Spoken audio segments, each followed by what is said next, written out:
હવે આજે જે ગ્રામ પંચાયતની ચૂંટણીની તારીખ જાહેર કરી એના વિશે હું તમારી સાથે વાત કરવાનો છું. આજે રાજ્ય ચૂંટણી કમિશનરે ગ્રામ પંચાયતોની ચૂંટણીની તારીખ જાહેર કરી દીધી છે.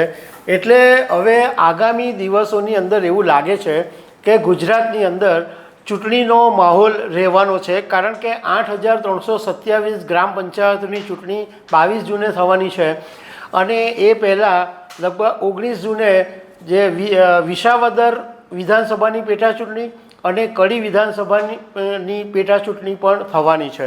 એટલે આખો જે જૂન મહિનો છે એ ચૂંટણીમય થઈ જવાનો છે.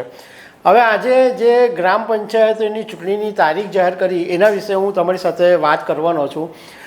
મારું નામ રાજેશ શાહ છે અને તમે જોઈ રહ્યા છો ગુજરાતના સૌથી મોટા ડિજિટલ ન્યૂઝ પ્લેટફોર્મ ખબર છે .com. રાજ્યના ચૂંટણી કમિશનર એસ મુરલીકૃષ્ણએ આજે જાહેરાત કરી કે ગુજરાતની 8,327 ગ્રામ પંચાયતની ચૂંટણી 22 જૂને થશે. એટલે 22 જૂને મતદાન થશે અને 25 જૂને આ બધી જ ગ્રામ પંચાયતોની ચૂંટણીનું જે મતદાન હશે એની મતગણતરી 25મી જૂને થશે અને એની જે આચારસંહિતા છે એ આજથી લાગુ કરી દેવામાં આવી છે. ચૂંટણી કમિશનરે કીધું છે કે 2 જૂને જાહેરનામું બહાર પાડવામાં આવશે. 9 જૂન સુધીમાં ઉમેદવારી કરવાની રહેશે. 10 જૂને ફોર્મની ચકાસણી થશે. 11 જૂન સુધીમાં ફોર્મ પાછું ખેંચી લેવાની, એટલે 11 જૂન છેલ્લી તારીખ છે ફોર્મ પાછું ખેંચી લેવાની. અને કુલ આખા 8,327 ગ્રામ પંચાયતોમાં કુલ મતદારો છે 1.30 કરોડ.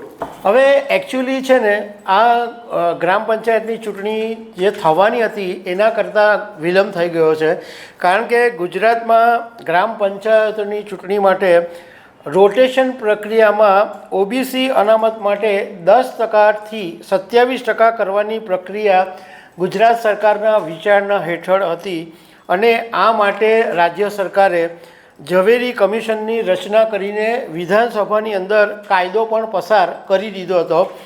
પરંતુ આ કાયદાની જે પ્રક્રિયા છે એ પૂરી નહીં થઈ શકી અને એને કારણે આ વિલંબ થયો હતો અને ગ્રામ પંચાયતની પરંતુ હવે તમામ જિલ્લાના કલેક્ટરોને સરપંચ સહિતના પદો માટે રોટેશન જાહેર કરવાની સૂચના આપી દેવામાં આવી છે. એટલે 1 એપ્રિલ 2022થી 30 જૂન 2025 સુધીમાં જે ગ્રામ પંચાયતોની મુદત પૂરી થઈ ગઈ હોય એ બધી ગ્રામ પંચાયતોની હવે ચૂંટણી થવાની છે.